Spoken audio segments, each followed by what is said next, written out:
Salamlar, vaxtınız xeyir olsun. Biz bu 7-ci tutorial dərsliyindən bölüm 3.2 Antarktida relyefi ilə fərqlənən mövzu nizamına baxacağıq. Gəlin vaxtırmadan mövzuya baxaq. Antarktida qitəsi digər qitələrdən fərqli olaraq Cənub qütb vilayəti olan Antarktidada yerləşir. Antarktida səthi buzlarla örtülmüş qitədir. Günbəz formasında olan buz qatı orta qalınlığı 2 metrdən çoxdur. Buzun maksimum qalınlığı 4500 metrə çatır. Onun altında müxtəlif dağlar, çökəkliklər və düzənliklərdən ibarət quru sahəsi gizlənir. Burada hətta aktiv vulkanlara da rast gəlinir. Daha sonra qitənin qərbindən şərqinə doğru həm buz örtüyünün, həm də buzaltı relyef hündürlüyü dəyişir. Ən hündür nöqtəsi Wilson massividir. 4892 metr. Ən alçaq nöqtəsi isə Bentley çökəliyidir. 2496 metr. Bura qədər oxuduq. Gəlin mətni daha yaxına təhlil edək. Deyək ki, Antarktida digər qitələrdən nə ilə fərqlənir? Dedik ki, Antarktida qitəsi Cənub qütb vilayəti olan Antarktidada yerləşir. Antarktidanın səthi buzlarla örtülmüşdür, yəni tamamilə buzlarla örtülmüşdür. Və burada buzların qalınlığı günbəzvari formada. Qalınlığı 2000, bəzi yerlərdə isə 4500-ə qədər çata bilir, yəni maksimal qalınlığı 4500-ə qədər çata bilir. Onun altında müxtəlif dağlar, çökəklər, düzənliklər var. Həmçinin burada aktiv vulkanlara da rast gəlinir. Yəni qitə seismik cəhətdən aktiv sayılır. Daha sonra qitənin qərbindən şərqinə doğru həm buz örtüyü, həm də buzaltı relyef hündürlüyü dəyişir. Ən hündür nöqtəsi dedik ki, bunu əzbərə bilməliyik, Wilson massividir. 4892. Ən alçaq nöqtəsi isə Bentley çökəyidir. 2496 metr. Dərsi oxuduq. İndi gəlin fəaliyyət suallarına baxaq. Birə baxaq, hündürlük şkalasını istifadə edərək AC xətti üzrə necə dəyişdiyini müəyyən edin. AC xətti üzrə birinci, yəni C-dən A-ya doğru gedəcək. Birinci gələcək C şərqi Antarktida platosu hündürlüyü təqribən 0-1000 metr arası olacaq. B-də gələcək Transantarktik dağları gələcək. Hündürlüyü 1500 metrdən çox olacaq.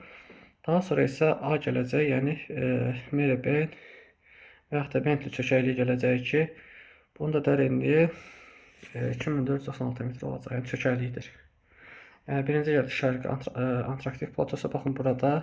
Sonra gələcək Transantarktik dağları, ondan sonra da A-da da gələcək nə? Bentley çökəkliyi. Yəni Bentley çökəkliyinin dərinliyi nə qədərdir? Kitabda qeyd olunub 2496 metr.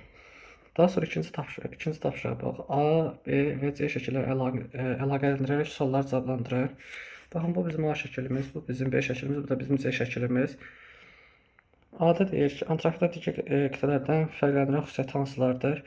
Baxın, elə dərsin başına da qeyd olunub ki, Antarktida necə bir materikdir? Cənub qütbünü əhatə edən Antarktida vilayətində yerləşir. Yəni bu qitə tamamilə buzlarla əhatələnmişdir və burada üzvü aləm kasıbdır. Yəni bitki və heyvanat aləmi kasıbdır. Və burada buzun qalınlığı günbəzvari formada 2 metr, maksimal qalınlığı isə 4500 metrə qədər çata bilir. Yəni əsasən donmuş bir qitədir. Daha sonra B-yə baxaq. Ən alçaq və ən hündür yerlərini AC xətti üzərində, həmçinin A xəritəsində müəyyən edin. Baxın, bu bizim A xəritəmizdir. Ən alçaq yeri Bentley çökəkliyidir. Baxın, Bentley çökəkliyi, baxın, şimal, cənub, şərq, qərb. Qitənin cənub şərqində yerləşəcək. Baxın, bu hissədə təxmini yerləşəcək. Yəni burada yerləşəcək. Yəni Bentley çökəkliyinin dərinliyi 2496 metrdir. Daha sonra ən hündür yeri isə Wilson massividir. 4892 metrdir. Yəni bu da yerləşəcək. Təqribi, baxın, bu hissələrdə yerləşəcək. Yəni B-də yerləşəcək. Daha sonra profildə buz qatının qalınlığı dəyişməsi qitənin relyefi əlaqədardır, bəli əlaqədardır. Dedik ki, buz qatı düzən ərazilərdə daha qalın, dağlıq ərazidə isə, yəni dağların zirvəsində isə getdikcə təqribən nə olur? Qalınlığı azalır. Yəni çökəkliklərdə buzun qalınlığı daha çox. Fikir verirsə Bentley çökəkliyində buzun qalınlığı daha çox. Amma Transantarktik dağlarında isə buzun qalınlığı fikir verirsə azdır. Yəni baxın, bu hissəni nəzərdə tutur. Baxın, bura Bentley çökəklidir. Fikir verirsə buzun qalınlığı nə qədərdir.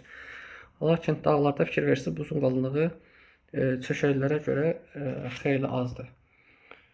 Dərsimiz bu qədər. İzlədiyiniz üçün təşəkkür edirəm. Gələn videolarda görüşənədək videolarda görüşənədək videonu bəyənib kanala abunə olmağı unutmayın. Hələlik.